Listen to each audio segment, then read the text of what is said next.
Amanda sortit de la pâtisserie, se dirigea vers la voiture et remarqua son mari debout sur le trottoir, regardant au loin. « Et David, pourquoi tu restes là? Allons-y, on est déjà en retard, tout le monde doit sûrement être déjà à table, il ne manque que nous, dit-elle d'une voix agacée. C'était comme si David ne l'avait pas entendu, et la femme, ne pouvant plus supporter cela, s'approcha de lui et tira sur sa manche. Il la regarda avec un air étrange, puis, à contre-séhur, suivit en direction de la voiture. Amanda continua à râler dans la voiture, tandis que David se perdait dans ses pensées, revenant au passé récent, à l'époque où il n'était pas marié avec Amanda, mais avec Nicole, une femme calme, modeste et aimante. Nicole avait été son premier amour et sa première épouse. Ils étaient si heureux jusqu'à ce qu'Amanda croise son chemin. Nicole avait subi un accident terrifiant et absurde, et il n'y avait rien que David pouvait faire pour elle. Il sanglotait simplement, serrant le cercueil, suppliant Nicole de lui pardonner. Mais même dans ces jours amers de désespoir, il n'avait aucune idée de ce qu'il avait vraiment perdu. Après le départ de Nicole, il n'avait pas connu une seule heure de bonheur, même lorsqu'Amanda donna naissance à leur fils. David se sentait comme un étranger dans sa nouvelle famille et se demandait souvent à quel moment tout avait dérapé. Probablement le jour où Amanda était apparue dans l'entreprise où David travaillait. Élégante, grande et bien habillée, elle marchait la tête haute avec fierté, se rendant à son poste comme si elle n'était pas une simple économiste de l'équipe, mais la directrice. À l'époque, David était chef de département et devait souvent traiter des questions professionnelles avec Amanda, parfois en restant tard pour traiter des documents. Un jour, leur relation franchit la ligne qui sépare normalement les collègues. L'initiatrice fut Amanda. Il était tard dans la nuit et tous deux étaient encore au bureau, terminant de résumer les chiffres de profit de l'entreprise. Soudain, Amanda se leva, s'étira complètement, puis marcha vers lui et s'assit sur les genoux de David. « Que fais-tu » murmura-t-il, surpris. Silencieusement, elle défit sa cravate avec ses doigts fins et habiles, déboutonna le col de sa chemise, puis ses lèvres se posèrent sur les siennes. « Amanda, je suis mariée » protesta David, mais elle continua avec des caresses plus audacieuses. David ne parvint pas à la repousser, et pendant ce temps, la fidèle et loyale Nicole l'attendait à la maison. David ressentit un incroyable sentiment de honte envers sa femme, mais il ne pouvait pas résister à Amanda, et à chaque minute qui passait, la honte grandissait. Puis, un jour, Amanda lui annonça qu'elle attendait un enfant. « Et David, tu dois prendre une décision et faire un choix entre ta femme et notre bébé. J'espère que tu ne feras pas souffrir le bébé. » David comprit alors ce qu'il avait fait. La passion qu'Amanda avait habilement éveillée en lui n'avait rien à voir avec l'amour, c'était un sentiment qu'il ne réservait qu'à Nicole, et il ne voulait pas la perdre. Oui, il était devenu un traître, mais peut-être qu'un jour elle pourrait lui pardonner. « Amanda, je suis désolé, » murmura David. « Tout ce qui s'est passé entre nous était une erreur. Je ne renoncerai pas au bébé, bien sûr, je vais t'aider, mais ma famille, c'est Nicole. » Amanda avait un fort tempérament, elle ne pleura donc pas comme l'aurait fait une autre femme. Elle sourit avec une vengeance dans les yeux et dit « Donc tu veux continuer à être un mari fidèle? Et tu penses que ta femme te pardonnera? Ou bien elle t'a déjà pardonné? N'a-t-elle donc aucune fierté féminine? » Et non, je ne lui ai pas encore parlé, secoua la tête David. Elle est partie rendre visite à ses parents.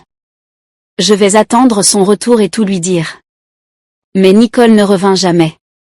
2 jours après cette conversation, sa mère appela David pour lui dire qu'elle avait eu un terrible accident et qu'elle était morte. « Nous allons l'enterrer ici », dit fermement Madame Mitchell. « Je veux rester près de ma fille et toi, si tu le souhaites, tu pourras venir visiter sa tombe. » Elle ajouta quelques mots, mais David ne l'entendit pas.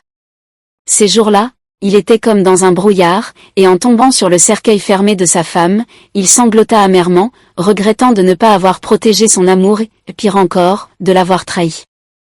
Ainsi, plusieurs années passèrent. Maintenant, David était marié à Amanda, et ils élevaient un jeune enfant. Aujourd'hui, il s'était rendu dans un état voisin pour célébrer le 50e anniversaire de la tante d'Amanda.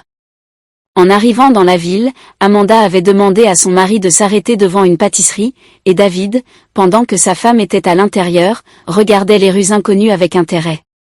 Soudain, son regard se posa sur la silhouette élancée d'une femme qui sortait d'un magasin de l'autre côté de la rue. David frissonna comme s'il avait reçu une décharge. C'était Nicole. Sa Nicole. La même Nicole qu'il avait pleuré pendant toutes ces années. Combien de fois, en secret d'Amanda, était-il allé au cimetière pour visiter sa première femme et avait-il passé de longues heures à côté de sa tombe, lui parlant comme si elle était encore en vie. Et maintenant, il la voyait devant lui, bien vivante. David voulait courir vers elle, crier « Nicole », mais le cri resta coincé dans sa gorge et ses pieds semblaient collés au sol. C'était un vrai choc, et David ne pouvait pas bouger. À ce moment-là, Amanda revint, et David dut faire un effort incroyable pour entrer dans la voiture. Plongé dans ses souvenirs, il avait du mal à garder les yeux sur la route. Quand ils arrivèrent à destination, toute la famille d'Amanda était assise à table. David dit à sa femme qu'il ne se sentait pas bien et se retira dans une des chambres pour se reposer. Enfin seul, il put s'immerger tranquillement dans ses pensées. Une famille heureuse avec Amanda n'avait jamais vraiment fonctionné pour lui. Puissante et au caractère fort, elle n'était pas habituée à accepter l'opinion des autres. Les 2 premières années après la naissance de leur fils furent un véritable cauchemar pour David. Il espérait que les caprices d'Amanda enceinte disparaîtraient une fois le bébé né, mais, comme il s'avéra, ce n'était que le début. Amanda exigeait que David accourt au moindre appel, interrompant même des négociations importantes. Un jour, elle le supplia de venir d'urgence, sans lui expliquer quoi que ce soit au téléphone.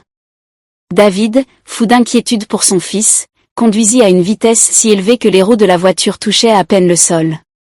Mais la porte fut ouverte par une Amanda souriante. « Tu es venu, c'est bien, dit-elle, satisfaite. Tu m'as tellement manqué. » « Qu'est-il arrivé à notre fils ?» cria David, perdant patience. « Rien, il dort. »« Qu'est-ce qui pourrait bien lui arriver ?» répondit Amanda. « Qu'est-ce que tu fais ? Te rends-tu compte que j'avais une réunion importante, j'ai tout laissé tomber et je suis accouru vers toi ? » « C'est bien, cela signifie que tu m'aimes, » répondit Amanda, avec insouciance. Mais il ne l'aimait pas. Il ne l'avait jamais aimé. Dans le cœur de David, il n'y avait que Nicole. Mais elle était morte, ou ne l'était-elle pas ? Cette pensée le bouleversa tellement qu'il s'assit brusquement sur le canapé. Après tout, il ne l'avait pas vue morte. Le cercueil était fermé, et les funérailles étaient étranges. Seulement maintenant, David se rendait compte que la mère de Nicole n'avait pas pleuré. À l'époque, il avait pensé que c'était simplement dû au choc, mais maintenant il voyait toute la situation sous un jour différent. Épuisé de tant de pensées, David s'effondra à nouveau sur le canapé. Lorsqu'Amanda passa pour demander comment il se sentait, il avait déjà un plan. « Amanda, désolé, je dois sortir immédiatement. »« Attends. Demain soir, nous allons au restaurant, c'est l'anniversaire de ma tante. Il y aura beaucoup d'invités. Je ferai tout mon possible pour être là, je te le promets, » dit David. Et malgré le mécontentement de sa femme, il monta dans la voiture et partit. En chemin, il s'arrêta près d'un magasin de bricolage, acheta 2 pelles, des gants et une lampe de poche, puis continua sa route. Il arriva au cimetière où Nicole était enterrée la nuit, alors qu'il faisait déjà bien sombre. Il suivit un chemin familier jusqu'à la tombe de sa femme et commença à la déterrer. David, peu habitué au travail physique, eut rapidement des ampoules aux mains, mais cela ne l'arrêta pas. Les heures passaient, et David continuait à creuser, ne s'arrêtant que brièvement pour reprendre son souffle. Finalement, la pelle heurta le couvercle du cercueil. David poussa un profond soupir. Ce n'est qu'à cet instant qu'il réalisa qu'il ne pourrait pas sortir le cercueil à la surface. Ses nerfs, tout comme sa force physique, étaient à bout, alors il décida d'ouvrir le couvercle sur place, dans la tombe. La pelle frappa les planches à moitié pourries et une grande fissure apparut dans le cercueil. Lorsqu'il réussit à arracher le couvercle, il fondit en larmes, comprenant qu'il avait bien enterré, des années plus tôt, l'amour de sa vie. Il vit même le lever du jour assis dans une fosse, sur les débris d'un cercueil en bois. Dans ses mains se trouvaient des albums et des photos où lui et Nicole étaient jeunes et heureux. Là, dans le cercueil, David trouva une boîte recouverte de velours écarlate, celle qu'il avait lui-même offerte à sa femme. Elle y avait gardé tous les cadeaux et petites attentions qu'il lui avait offerts. Et tout cela ne signifiait qu'une chose, ce jour-là, il n'avait pas enterré seulement sa femme, mais aussi l'amour qu'elle lui portait et son propre bonheur. Après avoir pris tous les souvenirs de la tombe, David parvint tant bien que mal à recouvrir de terre le cercueil, accablé par tout ce qui s'était passé, il se dirigea vers la sortie. Épuisé à l'extrême, il s'assit derrière le volant, but un peu d'eau et, sans quitter le cimetière, s'endormit profondément. Cette même nuit, Amanda était très irritée de constater que David n'était pas arrivé à l'heure. Elle s'approcha de sa tante et s'excusa pour l'absence de son mari. Je ne m'attendais à rien de différent de sa part. En effet, sourit la tante. Tu sais, je n'ai jamais aimé ton David. Il ne vaut pas Mason. Tati, s'il te plaît, tu sais bien que Mason n'était pas aussi malléable que David. Quand Mason a découvert que j'étais enceinte de lui, il m'a demandé d'avorter, mais j'avais déjà subi cela plusieurs fois, et les médecins m'avaient averti que c'était probablement ma dernière chance de devenir mère. Je ne pouvais pas laisser passer cela. De plus, je voulais me venger de Mason, alors j'ai tourné mon attention vers David. Amanda éclata de rire. Oh, si tu savais à quel point Mason est devenu fou quand il a appris que je sortais avec David. Et ainsi, David n'a aucune idée qu'il élève un enfant qui n'est pas le sien. Les femmes ne remarquèrent pas que David s'était approché d'elle par derrière, tenant un énorme bouquet de fleurs. Eh bien, dit-il. Je suis soulagé de voir qu'il n'y a pas besoin d'explication maintenant. Et David, tu as mal compris, je vais t'expliquer, murmura Amanda, confuse. J'ai mal compris avant, mais maintenant tout s'éclaire. Joyeux anniversaire. David tendit les fleurs à la femme qui fêtait son anniversaire, puis se retourna et partit. Amanda courut après lui saisit le bras et commença à le supplier de l'écouter, mais il se dégagea calmement de la femme en pleurs. Amanda réalisa qu'elle avait commis une erreur irréparable. David se dirigea directement chez Madame Mitchell et posa la question qui le hantait. Nicole est-elle vivante? Ne restez pas silencieuse, Madame Mitchell. Je sais tout. Je l'ai vue cette nuit et j'ai vérifié qu'elle n'était pas dans le cercueil. J'aime votre fille et je n'ai aimé qu'elle pendant toutes ces années. Et David, si tu l'aimais vraiment, tu ne l'aurais pas trahi. Comment savez-vous cela? Demanda-t-il, honteux. Un soir, lorsque Nicole me rendait visite, elle a reçu un appel sur son portable. C'était ta maîtresse. Elle a dit à Nicole qu'elle attendait un enfant de toi et que tu l'aimais. Nicole ne m'a rien dit sur le moment. Elle est simplement allée dans la chambre. Elle y est restée longtemps, alors j'ai décidé d'entrer et j'ai été horrifiée de voir une poignée de comprimés dans ses mains. Elle en avait déjà pris quelques-uns, et j'ai appelé une ambulance pour sauver ma fille. Tu te rends compte que j'aurais pu la perdre? David baissa la tête, et Madame Mitchell continua impitoyablement.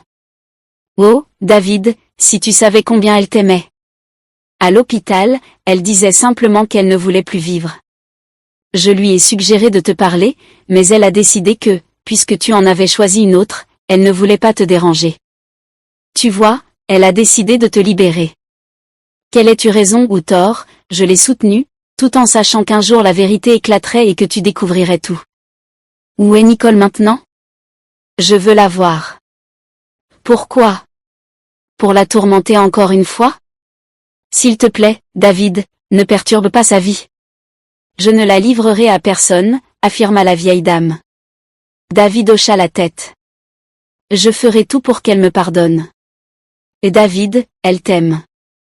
Elle ne peut toujours pas te surmonter, mais si elle te pardonnera, ça je ne sais pas, Madame Mitchell s'éloigna et lui tendit une robe. Lorsque la sonnette retentit, Nicole ouvrit la porte et devint immédiatement pâle comme un linge. Devant elle se tenait David, son premier et unique amour, qu'elle n'avait jamais pu effacer de sa mémoire. Ils se fixèrent en silence, sans détourner les yeux. Finalement, Nicole se ressaisit et demanda, « Pourquoi es-tu venue ?»« Pour te dire que je t'aime et que je t'ai toujours aimé. J'ai fait une terrible erreur une fois, et je ne me le pardonnerai jamais. Et Nicole, je t'en supplie, chaque jour, de me pardonner. Pars. Je ne te crois pas. Tu as tué notre amour et je l'ai enterré. Regarde ce que j'ai, c'est la preuve. Notre amour ne peut pas être enterré, dit-il. Nicole regarda et recula en voyant les albums photos et la boîte écarlate qu'elle avait un jour enterrée. « S'il te plaît, David, pars. Je ne vais pas détruire ta famille. Tu as un enfant. » « Non, je n'ai pas de famille et je n'ai pas de bébé. Elle m'a trompé, il n'est pas mon fils. » « Ça ne change rien, alors, encore une fois, s'il te plaît, pars, » dit Nicole amèrement en fermant la porte. Mais David ne s'en alla pas. Il s'adossa au mur et s'assit par terre, enroulant ses bras autour de ses genoux. Il savait fermement qu'il ferait tout pour récupérer Nicole et sentait que, derrière cette porte, elle était là, comme lui, assise par terre, écoutant les battements de son cœur. Il était blessé. 3 ans s'étaient écoulés. David et Nicole se promenaient dans le parc, non loin de chez eux. Leur petit dormait tranquillement dans la poussette que David poussait devant lui. Il passa l'autre bras autour de la taille légèrement arrondie de sa femme, murmurant « Quelle chance j'ai de t'avoir dans ma vie !» David s'arrêta, embrassa Nicole et dit « J'ai été tellement stupide et aveugle, mais maintenant je ferai tout pour te rendre, toi et nos enfants, heureux. Je t'aime. » Et David, tu sais que je me suis senti tellement mal sans toi pendant ces horribles années. Et Nicole, s'il te plaît, n'y pense plus, répondit-il. Je n'oublierai jamais, jusqu'à la fin de ma vie, ce que je te dois. Nicole sourit en regardant son mari dans les yeux et dit, eh bien, tout le monde peut faire des erreurs dans la vie. Oui, mais tout le monde ne sait pas pardonner, répondit David en serrant de nouveau sa femme dans ses bras.